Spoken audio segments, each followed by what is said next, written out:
Let's get to Carlton. The President was on the offence today. He sent a letter out to members, also faced the media, Luke Sayers. It was a letter to the members. Let's have a listen first of all to what he had to say outside the club today. We're not happy with where we're at. We've got to get better, and we're going to get back to work, and our goal for this year is finals. Will you guarantee Michael Voss's future if you don't make the finals? Absolutely. Vossi's our coach through to the end of next year. Michael Voss has been a tremendous asset for this football club, and we're looking forward to doing great things with him in the future.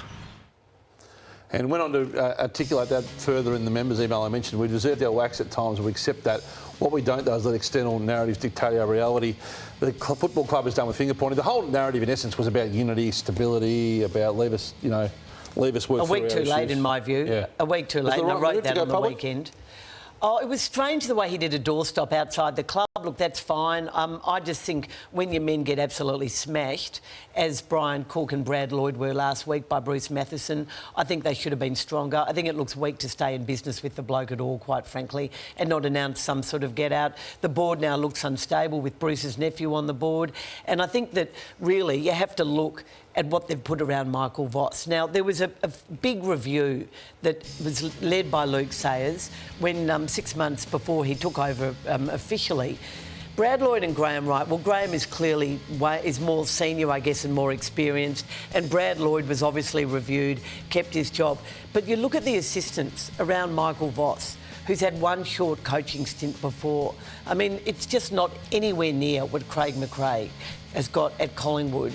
And Carlton were warned that Michael Voss would need tactical nous around him because that is not his go. I think we do that a lot, though. Like last year we were speaking about Sydney and Don Pike and his influence. No one speaks about Don Pike now that they're losing. I think that is... I'm not saying Craig McRae hasn't been a brilliant coach, but Craig McRae would say he is more of a manager and he has got some brilliant tacticians around him. I'm not saying that any of those guys, and Ash Hansen you hear great things about, but they're still all relatively young and inexperienced, and Carlton was told that Michael had great qualities as a coach, but maybe the tactical stuff was not one of those things he's great at. And the fitness role too hasn't probably reaped the rewards they thought it would at this point, given what they invested in getting Russell out of Hawthorn at the time. Let's get to the interaction between Cripps and Voss. Well, I liked it, Hutchie. I mean, there's been a bit made of it. It's compelling vision and well done to the cameras for capturing it. But this isn't anything out of the ordinary, and when things aren't going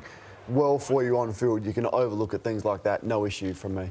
When you look at the attack versus defence, it's about where does he start, Michael? So this year they're ranked 13th and 12th respectively for both areas, so and they're 11th on the ladder. So it just sort of sums up where they're at. But here was Michael speaking post-match about what he thinks is the area to focus on.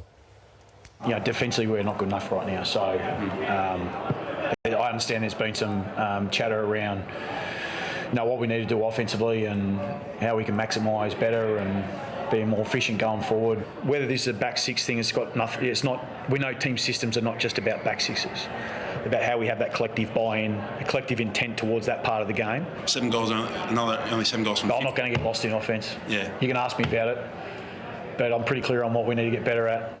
Do you think Caney thinks he's going to score off a better defence? Because he would be thinking that, but you need to look at his offence as well, because you've got to look at the fact that Moore took 10 or 11 intercept marks for the weekend. The opposition, and we'll hear from Still Sidebottom in a moment, but you feel good about yourself as a player when you are scoring. The crowd gets involved, it lifts you, you gain momentum. So he can talk about defence all he likes, and that's what the good coaches do, but you've got to score and you've got to have the players and the crowd feeling good about yourself. They can't score over 10 goals, and this was fascinating from Still Sidebottom post-game.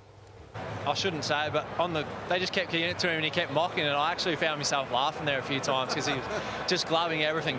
Lordy, you showed some stuff earlier in the year. I think when they were going to come up, it might have been against Melbourne, where Lever and May were behind the ball, and how predictable they have been. And this was the same thing, the bombing to these positions we have seen time and time again. So Michael Voss can speak about defence as much as he likes, but what they do when they get the footy and their method with the football is so predictable that it led to this. Yeah, their last 5 losses has been 9 goals, 8 goals, 11 goals, 8 goals and 7 goals yesterday. It was St Kilda that you showed the vision with Wilkie behind the ball.